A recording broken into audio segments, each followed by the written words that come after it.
What's up, y'all? Want to welcome you back to the HuntStand Podcast, Season 2, and this is your host, Will Cooper. The HuntStand Podcast is your weekly source for insightful conversations with veteran hunters, dedicated outdoor enthusiasts, and top industry personnel. I'm going to have guests on here who are true experts in their field, diving into the captivating world of our industry and the great outdoors.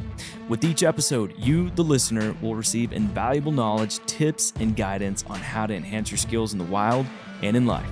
Tune in to be entertained, informed, and driven to reach new heights. The HuntStand Podcast is brought to you by Yamaha and its full line of class-defining, adventure-seeking motorcycles, ATVs, and side-by-side vehicles. The HuntStand Podcast is also brought to you by Springfield Armory and their lineup of Model 2020 Waypoint rifles. And finally, the HuntStand Podcast is brought to you by StealthCam. It's never been easier to go wireless with the Command Pro app. Capture high-quality photos and videos of all the action wherever you hunt with StealthCam's advanced cameras and data plans tailored to your needs. So make sure you check out their website today, stealthcam.com. HuntStand Podcast Season 2, buckle up. It's going to be a good ride. Let's go. What's going on, everybody? It's your host, Will, coming back for a new episode of the HuntStand Podcast. Before we get to today's episode, I want to let y'all in on a little something that we're doing here on Tuesday, March 21st at 7 p.m. Central Time in the evening. And what we're going to be doing is hosting our very first hunt class. And specifically, we're going to be talking turkey. This is going to be a master class to help you win the gobbler game. So what we're going to be doing on this is it's going to be a live stream event. So you want to make sure that you get registered to this event. I'm going to have the link down in the description below, or you can head to huntstand.com and you'll see where you can sign up. And you're going to want to do this quick because this does have limited seats, and so it will run out fast. But what we're going to be doing on here is we're going to have expert insight on e-scouting, play-by-play, daily turkey hunting strategies, and then there will also be a Q&A session to help answer your questions about hunting the King of Spring. Now, who's going to be hosting this? Our very own Josh Dalkey is going to be hosting this in conjunction with Paul Butsky. And between the two, they have quite the resume. Josh has been hunting turkeys for over 20 years. He's racked up multiple Grand Slams, a World Slam, and now he's currently working towards a U.S. Super Slam. Spends a lot of time out in the woods each spring, over 50 days. So we've got Josh on there.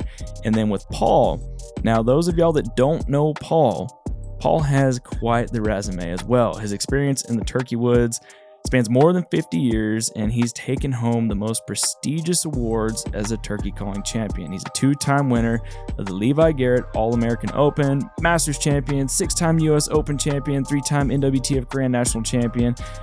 So he's done it. He is the world calling champion when it comes to turkey, and he can talk sexy to him. He can talk the sexiest to him. I've spent time with this man in camp before years ago, and I have seen him work gobblers, work birds, and y'all are going to want to know what these two have to say when it comes to turkey hunting. So you don't want to miss out on that. Head to the link down in the description below, huntstand.com.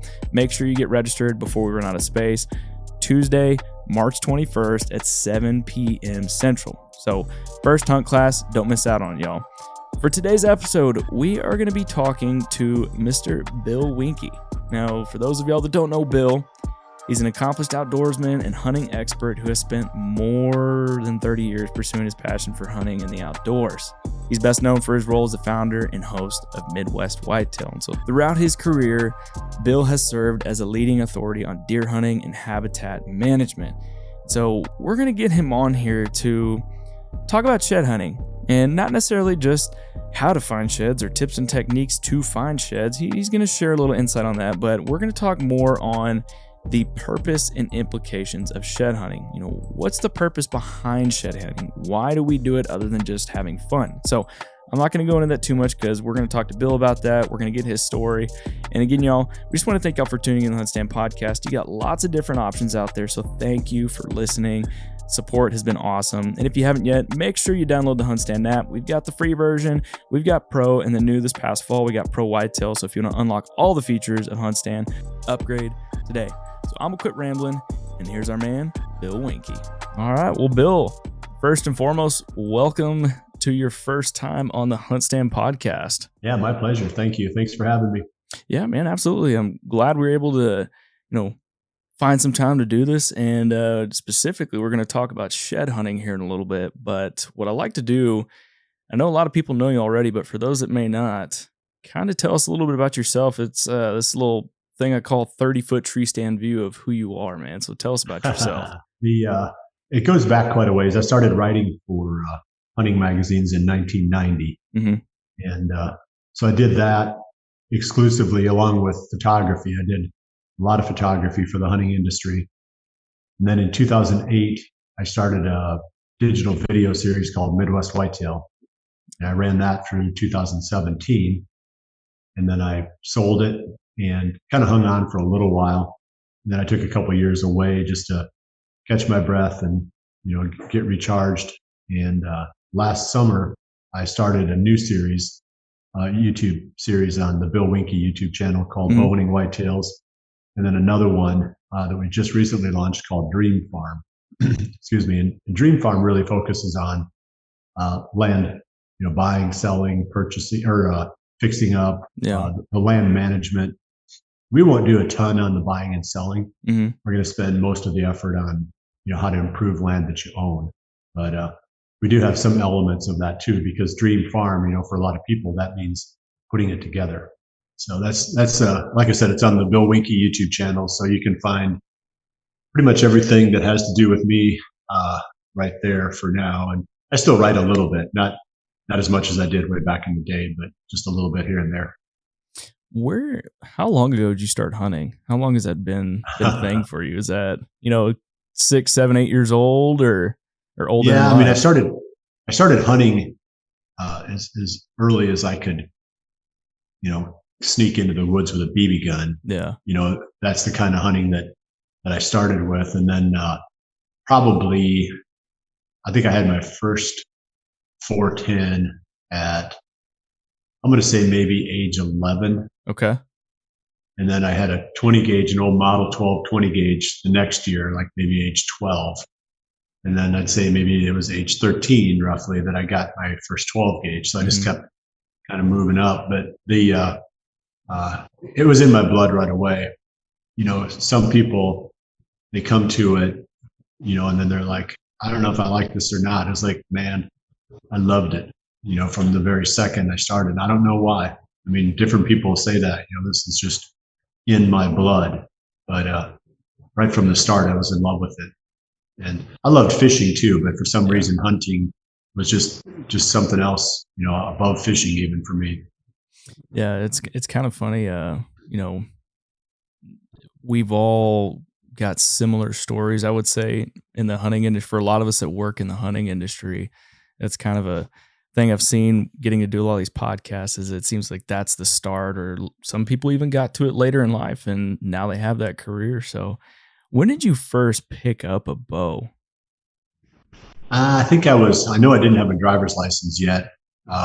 You're going to laugh at what inspired bow hunting, because I didn't know any bow hunters. And, but I loved reading the Edgar Rice Burroughs Tarzan books. Okay. And Tarzan killed a bunch of stuff with a bow. Yeah.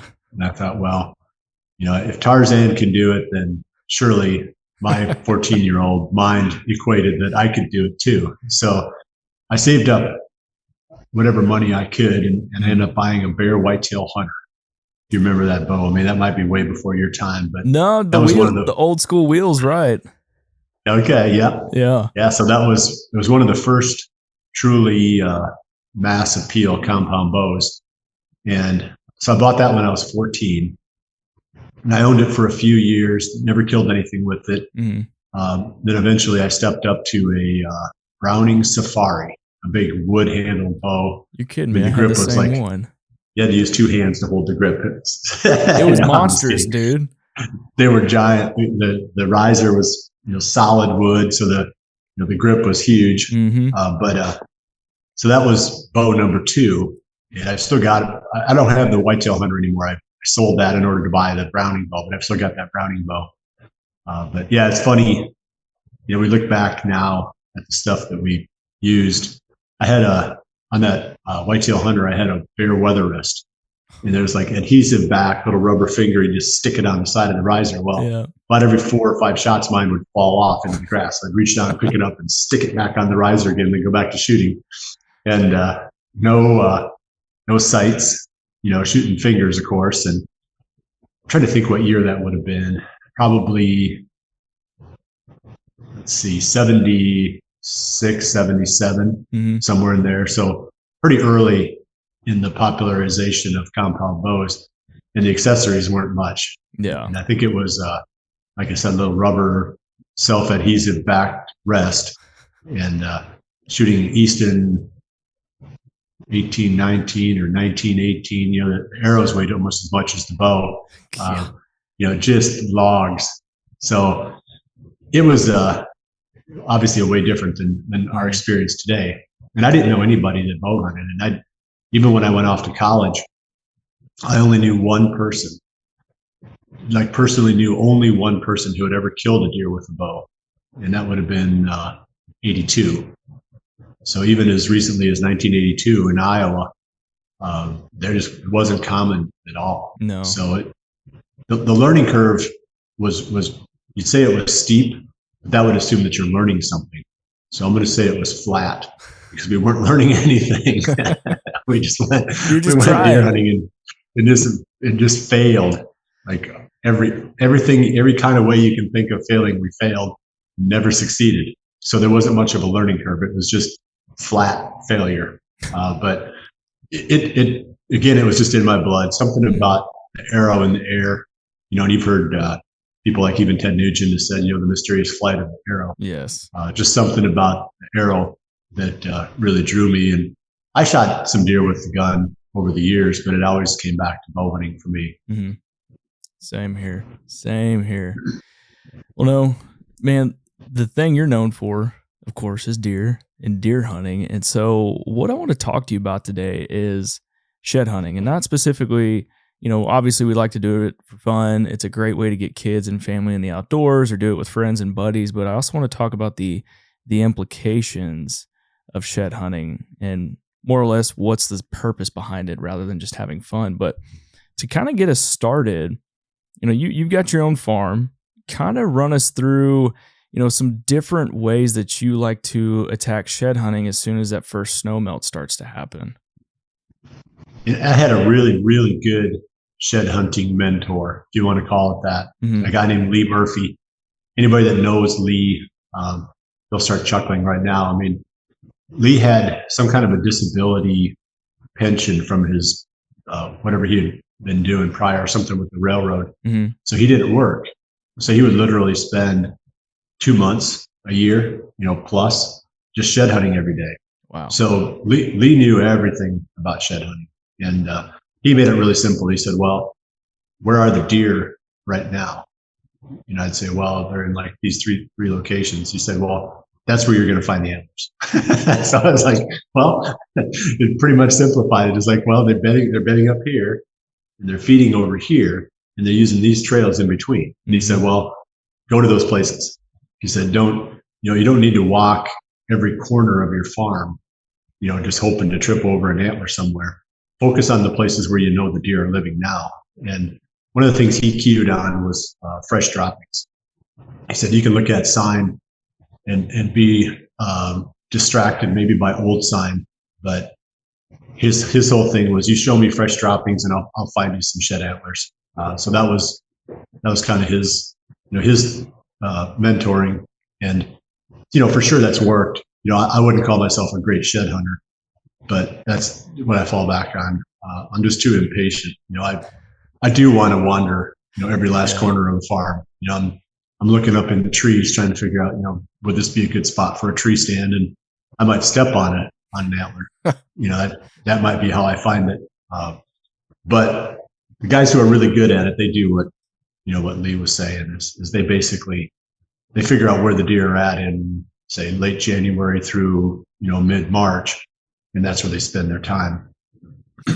Now, is shed hunting something, you talked a minute ago, you're not the greatest at it, but is it one of those things that you do, like you see some people across the nation that they might have like shed hunting parties, or, they're going out and doing it every year. Obviously there's purpose behind, but is that something that you do at all out on your farms, as you get the family, friends, coworkers out there and y'all just go after it?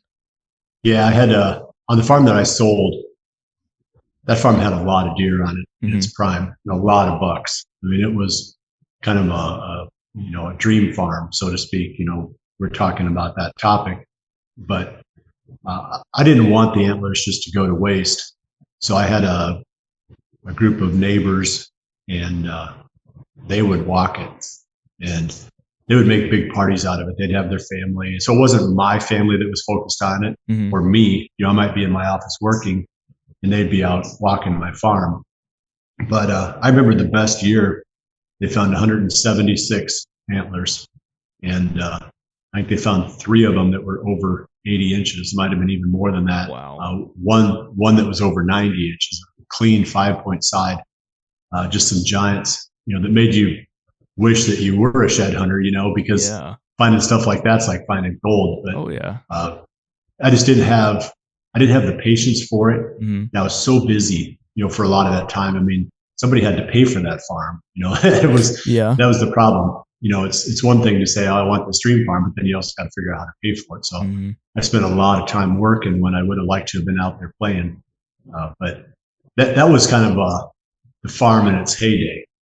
And I would always keep the standing rule that, they had to show me every antler, tell me where they found, obviously whichever ones I was interested in, if I wanted to keep one or however many I could. And I don't think I ever kept any during all that time. I think I let them keep the antlers, but sometimes I'd hold on to them for a few days or a few weeks or whatever, and next time I saw them, I'd give them the antlers back. Yeah.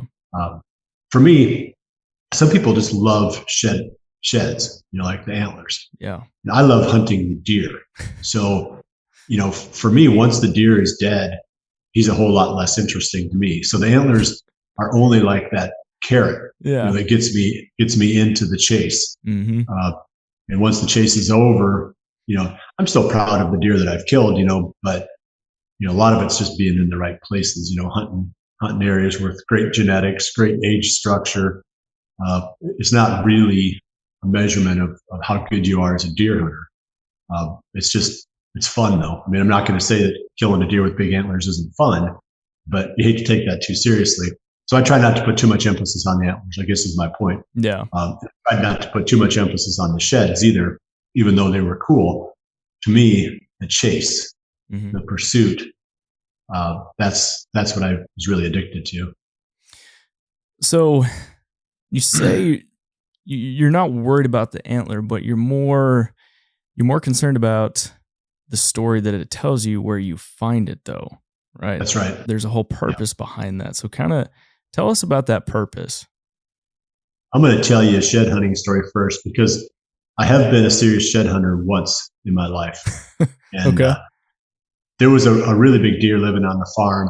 And anybody that followed Midwest Whitetail would remember, I'm sure, some of these stories. But he was a big, giant, typical 5x6. I didn't know exactly what he'd score, but I figured he was over 200 inches. Gosh. And would have been 2011. That winter, after the 2011 hunting season, I wanted those antlers. So I kept running trail camera over a little small pile of corn in that Buck's Core area.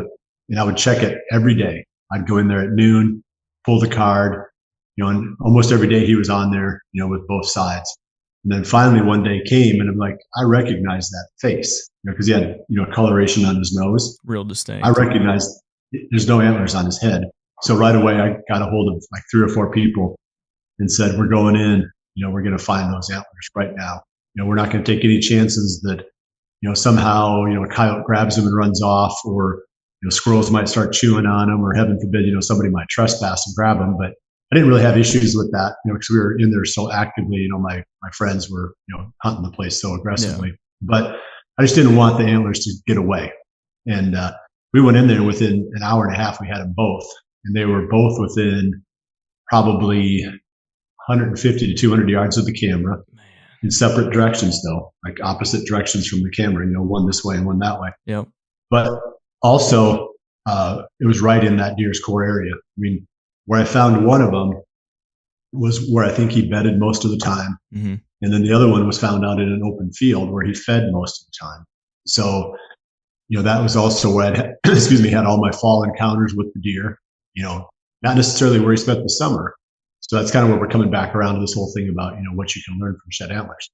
but that's where I had all my fall encounters. And, it's where I killed him. I killed him probably 50 yards from where that shed was laying in the open field. Man. So, you start, putting all the pieces of the puzzle together when you're trying to pattern a buck. And the shed antlers are just one of those pieces. Trail cameras tell us so much. Mm-hmm. We don't hardly have to really guess, too much beyond that. But where the deer sheds usually is where he spent the fall. Not always. Sometimes they'll move for food, but it's most times in my experience, somewhere in that buck's fall range, and that means that's probably where you're going to find him next fall, because they have kind of a summer range and a fall range, and some people will get confused. They'll see that buck really active in early August out on the soybeans, and they're super excited about it, and then they never see him again, from mid-September on. Mm-hmm. That's because that was just that buck's summer range, and he spent his fall someplace else. And again, the trail cameras tell us all that stuff, but should you find a set of sheds somewhere, I would be really serious about trying to figure out if he's back there again the next fall. That's where I'd start. If you didn't have a history with that deer, I'd say, this is where that deer lives. What would you say the percentage is that when you find those sheds, that deer is there again next year if he made it to that point? I bet it's more than 2/3 likely that you'll find him in that basic area. And the reason I say that is I've got numbers from Mark Drury. Mark is really a student of like everything that has to do with like quantitative behavior. Mm-hmm. He's very analytical in his hunting, and people, they don't realize how much that guy knows, but he came up with that number, and I can't argue with it. He said that roughly 1/3 of the bucks will change fall ranges from year to year. I don't know that I can, dispute that. So that's why I'm not trying to. So let's just say that his number is right. But, maybe it's less than that. Yeah. Maybe 20%, change their fall range from one year to the next.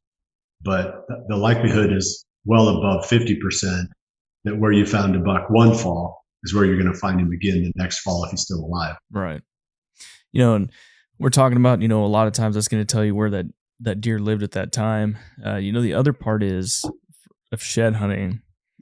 A lot of guys use it for proof of inventory to show them what was there, what's still there, and what they can hopefully be looking forward to on the next year. So, I mean, is that something that you do as well, that, you're looking for that proof to make sure that they made it if you haven't seen them on camera in a while? Yeah, I think that would be a really good reason. And not everybody runs camera after the deer season. Mm-hmm. It just depends. Some people are, year-round, camera fanatics. But for me, I stopped running my camera about the 15th or 20th of October, and I don't put it back out again until September. Really? So, yeah. So it's more relevant for me probably than some people to see those antlers. But I also hunt a lot of places where, it would be more likely natural causes that get the bucks that I'm after. I'm not saying that other hunters wouldn't, but usually I would hear, I'll talk to the neighbors, and if nobody says so-and-so down the street got a giant, or got a, whatever the deer happened to be, a 10-pointer with a drop time, et cetera, something that seemed like the buck maybe that you were hunting, I just assume that they're going to be there. Mm-hmm. And usually they are. Yeah, it's just deer, they don't live forever though, even with no hunting pressure, and everybody thinks, oh man, if there weren't any hunters, I'd have 7, 8-year-old bucks. Not necessarily. You won't. No, you'll have 5 and 6-year-old bucks, and maybe the odd 7-year-old, and maybe one 8-year-old every once in a while, but they just don't live forever. Yeah. So you can lose them to mortality even if none of the neighbors in your area says that they shot the deer. For that reason, it's really good. I mean, it is nice to know that when you go into the next season, you're not going to be spinning your wheels trying to hunt a ghost. It's hard enough to kill when they're alive. They're way harder to kill when they're already dead. Oh yeah, that makes it way harder, way harder. And if somebody can pull that off, I'd like to know. But I want to ask you a question because I heard you say something that you pretty much stopped running cameras after, what was it, October 15th? Yeah, 15th to 20th, somewhere in there. Now, Yeah. why is that? Well, I mean, everybody's got their own philosophical approach to deer hunting, Mm-hmm. and I think that there has to be a spectrum. There's one legal extreme, and then there's the hunt with a sharpened stick Yeah. and a bow that you made out of a piece of twine and a tree branch. So you can go that whole spectrum in between. So you're always trying to find where in that spectrum that you gain the most satisfaction from deer hunting. It's not necessarily Mm-hmm. just killing deer. If all I wanted to do was just kill the biggest deer on the farm every year, there's ways to do that, and have a really high chance of doing it. I mean, the cameras are good enough now that we can know everything we need to know. We can run cell cameras. We can know where that buck was this morning. Yeah. I might even know where he is right now, but for me, there was a little bit of a line there. And, like I said, everybody draws their line in that spectrum. I would rather be surprised when the buck I'm after shows up than disappointed when he doesn't. So that's kind of the way that, if that makes any sense, that's the direction that my deer hunting has evolved into. I still want it to be an adrenaline rush and not just like an expectation. Mm-hmm. Like, well, I'm going to expect to kill this deer because I've got, so much information about this deer that I kind of know where he is all the time. If I don't get him, I'm going to be disappointed. I still want it to feel like there's still an element of the unknown. I want when he shows up to be like, oh, there he is. Not like, well, finally, it's about time he showed up. Man. I just don't want it to be that predictable. And it can be. It sounds bad, but if you run enough cameras and you do it right, you can make this. They got to be there. The deer have to be there. That's the biggest challenge. Like I've always said, the hardest part about killing a 6-year-old buck is having a 6-year-old buck on your hunting area. Mm-hmm. Once he's there, he's not that much harder to kill than they might even be easier to kill than some of the other bucks because of the way that their behavior changes as they age. I've seen them become very, very easy to kill once they get past a certain age. So that's not it. It's you want it to be that excitement of having that deer show up, and then your jaw drops, and then your pulse goes up, and you're like, there he is, rather than like I said. But that's just me, and I surely don't push that on anybody else. If it's legal, I'm all for however you want to do it. Mm-hmm. But that's just how I like to do it. Man, I can learn it. All I need to know, all I want to know, is which part of my hunting area he's living in, and I know that by the 15th or 20th of October. I don't want to know more than that. Yeah. The rest of it, I want to try to figure out the old way. Like put the time in, look for tracks, look for rubs, look for scrapes. Where's a good bottleneck? I don't want to have a camera behind every bush so that I know exactly where he's at. I want it to be somewhat of an unknown yet. Man, it's funny you're talking about this because I found this is the first time I've run cameras the whole year, because I used to do it how you did, that typically, in Texas, I'd run it, starting in August to try and get an inventory to find out what's on the property. And then usually about that October time, right before the opener of rifle here, which is November 7th, I'd pull it because I'd run it through bow season, because a lot of times the place we have would have roamers and, just wanted to see what's coming through. So I kept it up during bow season. But as soon as that November 7th, 8th time hit, I pulled that camera because a lot of times I haven't killed by then. And like you, I wanted it to be a surprise. And hearing you talk about it finally made me realize that I was thinking like that I was constantly checking deer on the cell cams. Like I knew where they were, when they were coming through and everything. And when I'd go out and sit and I wouldn't see it, I had these unrealistic expectations. And like you said, when the deer finally came, it's like, oh, finally, wasn't that surprise anymore. So it's got me thinking like, man, I want to get back to that mindset of really using it for that inventory purpose, finding out when they're on the place, know what time of year they're there. And then, like you said, kind of do it the old school way from there. Well, and I think you could still be very successful that way. Yeah. It just maybe takes a little bit longer, but I feel like for me at least, and again, I'm not going to speak for anyone else. If what they're doing is legal, more power to you. Right. But it just makes the hunt more satisfying for me. Yes. I only want to know that I'm spending my time in an area that has a shooter. Yes. Because maybe that's the most frustrating part, is you've only got so many days in the season, whether you're hunting, a week of vacation, or whether you're hunting, 30 straight days all through the rut. You still only have a finite amount of time. Yeah. And you don't want to invest that time in a place where there's low likelihood of there being any kind of a buck there that you would shoot. Right. That's all I need to know. I just need to know that there's one here that I'd be happy to shoot. Exactly. I don't need to know exactly where he's at. But just know he's in the vicinity. Yeah, because then you're hunting him, Mm-hmm. and that's the fun part. You're gonna, if you think about the chase, we talked about that. It brings out the best in you, because then you do all the stuff that you're supposed to do. Like you're quiet. You're doing, sneaking in by the best route. You're glassing ahead with your binoculars to make sure you're not going to bump something, as you head towards your tree stand, etc. You feel like you're so engaged, like you're really connected to this hunt. Well, to me, that's the fun part. And all I have to know is that there's a buck here that I would like to shoot. Then you put a lot more of that kind of energy into it, rather than just getting sloppy and you just don't know. I mean, I used to get frustrated before the camera days. You'd hunt for maybe 20 days in my case and not see much. Mm-hmm. You start to get pretty dang sloppy, because you don't even know if there was a shooter there to begin with. Yeah. Let alone there still is. So yeah, I think that's the really a good healthy role for me, for the cameras. I think a couple people might agree with you as well, especially with those like myself who ran it this past year and had that expectation like you talked about. So, we're talking about the bedding areas and finding out where these deer were.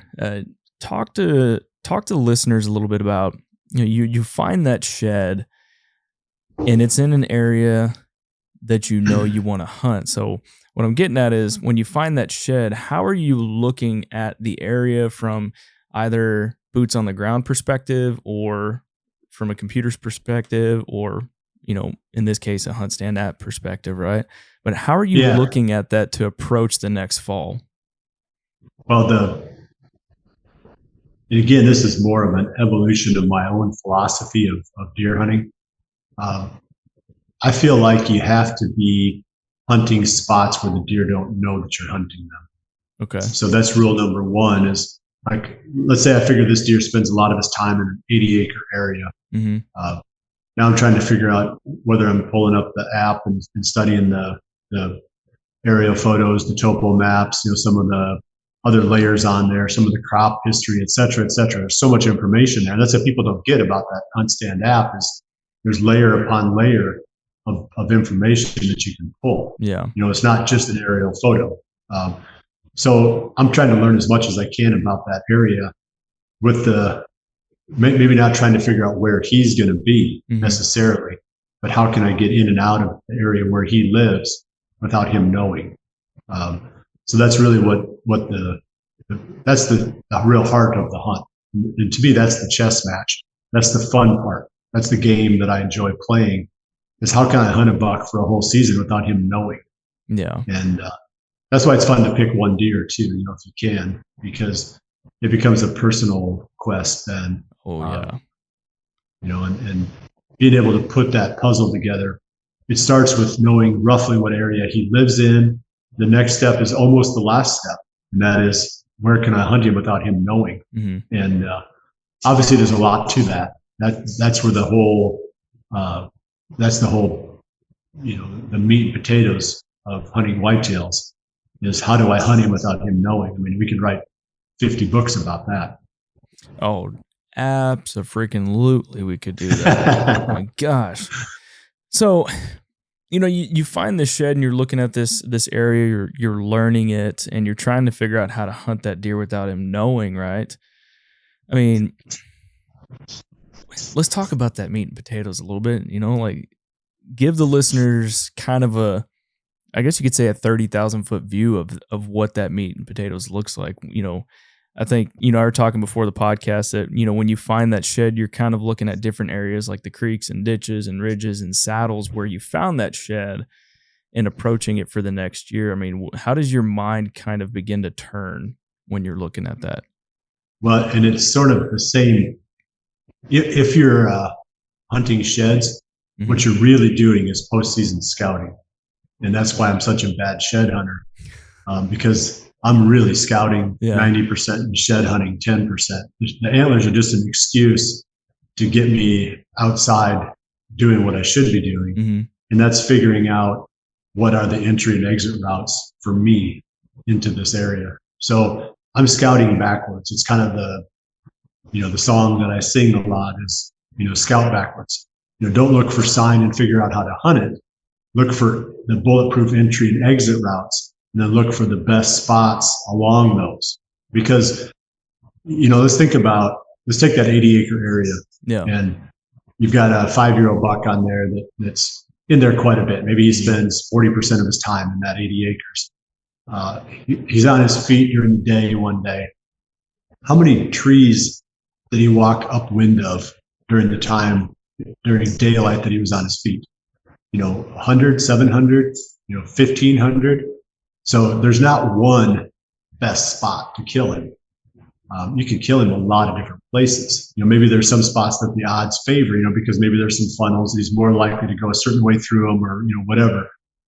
But he has to be on his feet in daylight for that to work.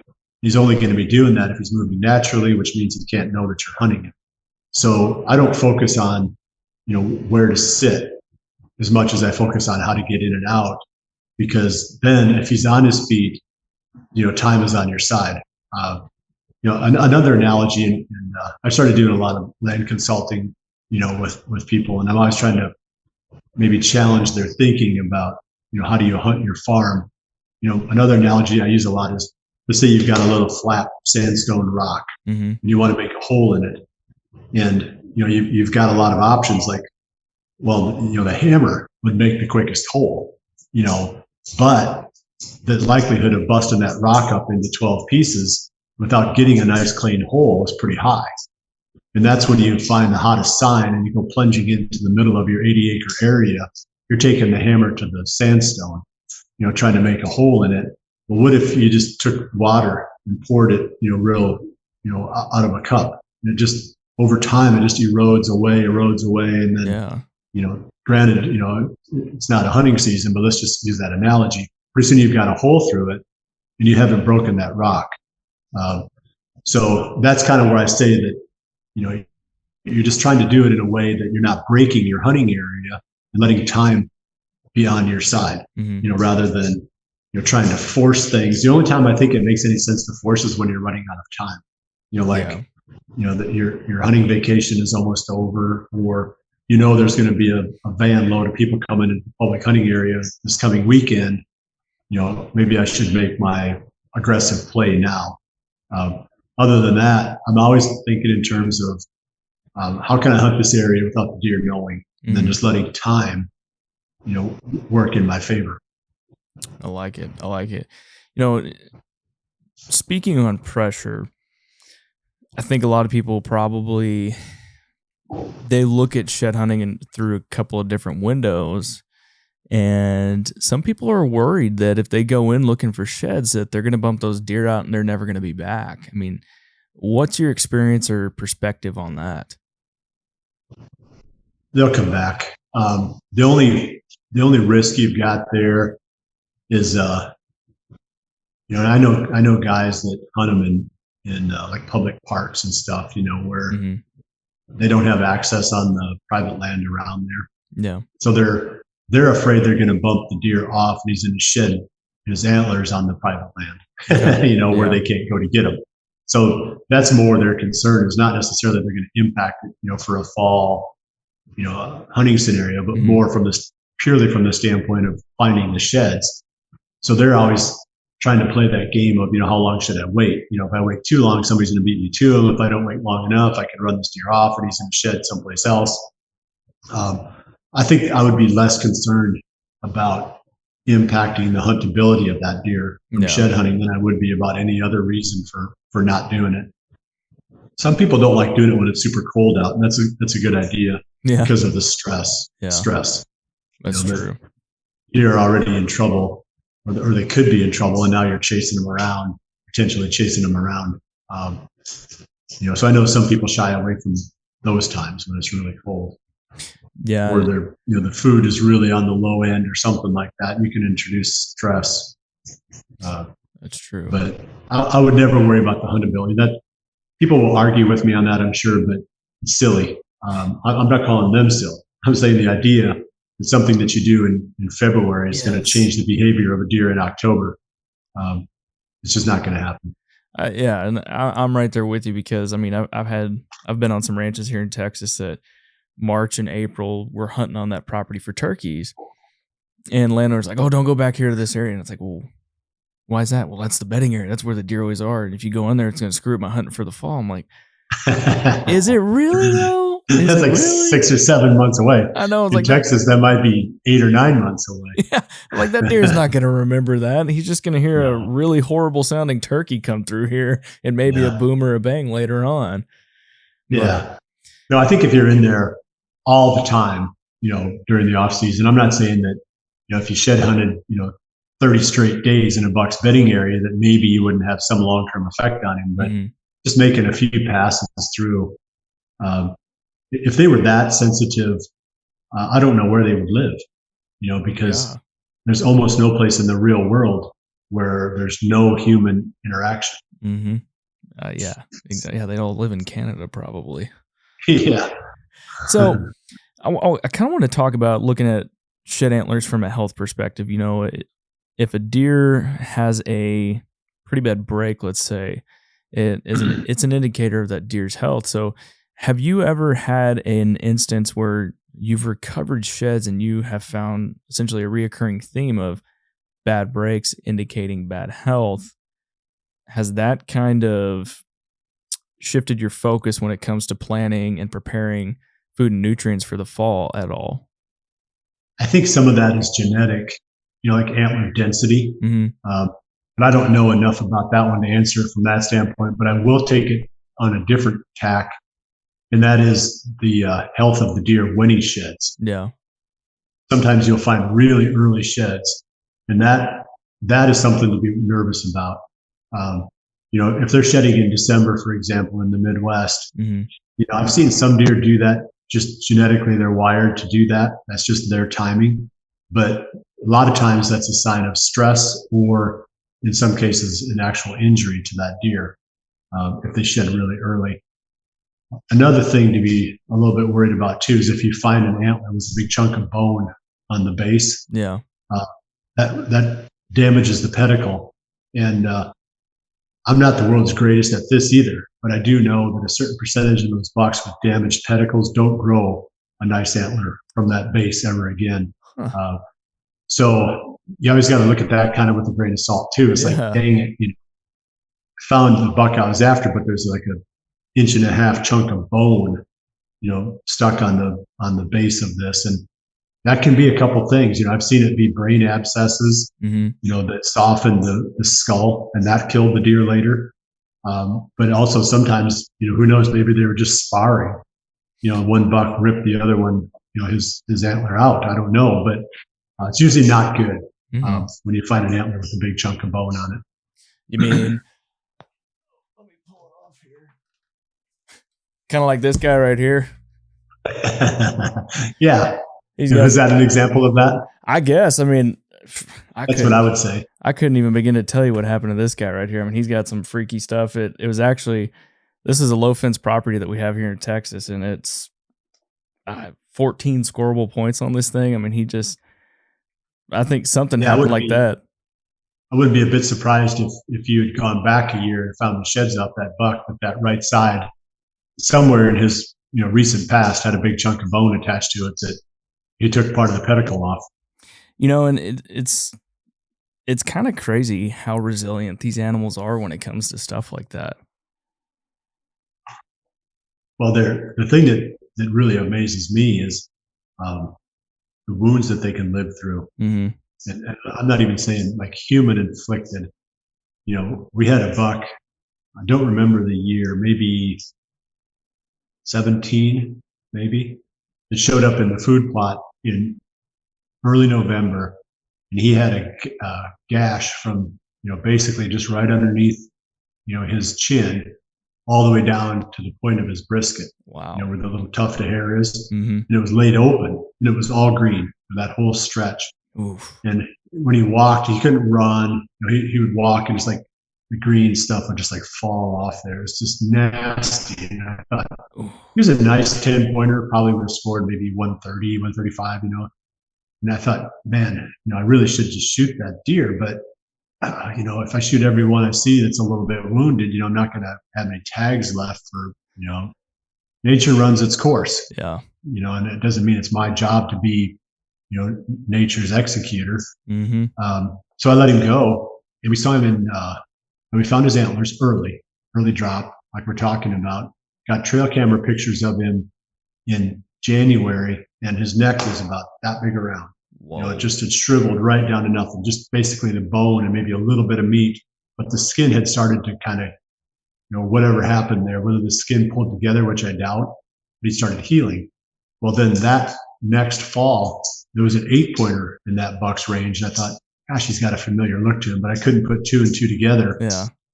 And then the next year, he showed up again as a 10-pointer, and I got a lot of pictures of him, exactly almost identical to the way he looked the year that he got tore up. He had the great big scar running all the way zigzagging down his front of his neck. And I had a camera. Well, that 8-pointer was him. Anyway, coming back around to, we figured out that 8-pointer was him. And I had a cameraman at that time. His name was Drake Lamb.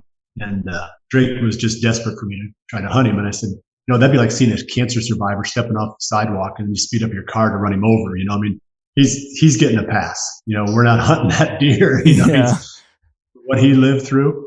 Well, then I sold the farm, and the next year the guy that bought it shot him. I don't know how many. He must have been like 6 years old by then, weighed about 300 pounds. But it was just amazing. That deer really brought home that whole thing of what they can live through. Mm. And I'm sure that everybody's got similar stories to that of bucks that they've seen that pulled through some of the nastiest stuff. But he was every bit the man that he was supposed to be when the guy finally killed him. He was the real deal. Yeah. But he went a couple of lean years in there. When we come to sheds and we've talked about health and we've talked about the purpose behind what they're telling you as land manager, the bow hunter, the rifle hunter, deer hunter, whatever you want to call yourself. But is there anything else that you're looking at for a shed to tell you after you found it?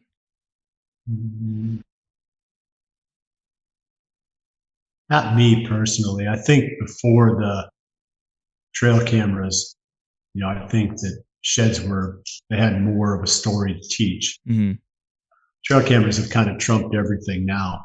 We can learn, we can be lazy in a lot of other stuff. Yeah. The scouting, shed hunting, all that stuff. And then the trail cameras bail us out, because they teach us all the stuff that we would have had to learn, the old fashioned way otherwise. So I might be the wrong guy to ask on that.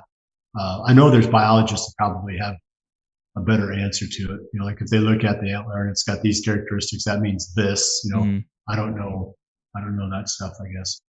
That's a whole different world, man. That's a world that I opened up the can of worms on last year and dove into and had no idea. Like, I was talking with Brian Murphy. Did you know, for instance, that deer antlers, they're actually considered a form of cancer growth? Yeah, I never knew that. And apparently they're somehow using it for research to see if it can somehow cure cancer in humans. Really? Yes. I had no earthly idea that was even the case. Pretty soon we won't even be able to find a buck with more than 6 points on him because everybody's going to be shooting them and grinding up their antlers. Yeah, and that's the truth. We're going to start having, antler dust on the black antler market. farms. Well, they kind of do have antler farms already. Yeah. With what's the aphrodisiac? Is that elk antler or elk velvet or something? I think so. Yeah. So I've never tried it myself, so don't quote me. But I think in China or someplace they pay a bunch of money for antler velvet, ground up antlers, something like that. In no way, shape, or form are we encouraging y'all to eat or do anything with that. No, I'm gonna have to put a disclaimer down here. There's no personal testimony. Just something I heard. Yeah. So I know we're running out of time here, but kind of let's wrap it up for the listeners out there. When it comes to shed hunting, obviously it's fun. Like we talked about, great way to get family, friends, other people out in the outdoors and just looking for those sheds. Any final purposes for yourself when it comes to shed hunting? The implications of it. We've talked about inventory. We've talked about, different things from verifying deer and helping you with scouting for the fall. Any last golden nuggets you want to share with the listeners? I just think it's a nice time of the year to be out. People are looking for excuses after the winter. We've all got cabin fever by February, March. Mm-hmm. And you get that nice 50-degree day with the sun shining and those south-facing slopes have opened up. There's nothing better than just putting on your favorite boots and going for a walk. Mm-hmm. So that's one reason. Another one, I think, truly is one of the things I said earlier. It's just a motivation to do what you should be doing anyway, and that's postseason scouting. The antler is just that thing that gets you out of the office or out of the house or whatever to walk around and learn more about your hunting area. Absolutely. Well, Bill, tell the listeners where they can find you, your YouTube channel, social media, anybody wants to give you a follow and subscribe. Yeah. Well, the main thing is the Bill Winke YouTube channel. And then I've got Winke Bill or something like that on Instagram. I post to it once in a while, but so don't feel like I'm going to be there every day posting something. I do post on there some. I'll put the link down below for everybody. No, don't put that one on there. They don't feel obligated to actually do something. Yeah. I think I've got like 16 or 17,000 like starved followers. So that one is, and I do post once in a while, but the best place to keep up with me is on YouTube. Mm-hmm. And little by little, I've got a website, billwinke.com. I don't really keep it as fresh as I should. So, if you go there, you can find some stuff, some information, but you're not going to find it being updated as often as I would like for it to be. And that's just something that I need to do a better job of. But I still feel like there's a place for individual websites for disseminating information. I'm just not doing a very good job with mine right now. Did we maybe help start the fire? Yeah. Don't do that either. Don't make my life harder. Media production is a lot of work, and the more people I have waiting for the next piece, the more obligated I feel to do more. So I'm kind of like in that middle ground where you're like, I want to do just enough to, stay out there and stay relevant, but not so much that the expectation bar is too high. Yeah. You are not lying, man. Not lying. Well, Bill, I really appreciate your time today and hopping on the podcast with me to talk deer and shed hunting, man. Yeah, my pleasure. No, it's been a lot of fun, and just whenever, urge strikes you, I don't mind talking about deer. All right, y'all, there you go. Hopefully you were able to pick up something from Bill today and the implications of shed hunting, the purpose behind it, other than just having fun. Yes, we love to go out there, we love to find it, but there's a purpose behind it, and hopefully y'all are able to pick up some of these nuggets and apply it to your spring scouting strategy. And don't forget, turkey hunt class. It's the first master class we're doing. Don't miss out. Head to the link down in the description below. Make sure you're signed up before we run out of room. So again, y'all, thanks for tuning in to the HuntStand podcast, and we'll see you on the next one.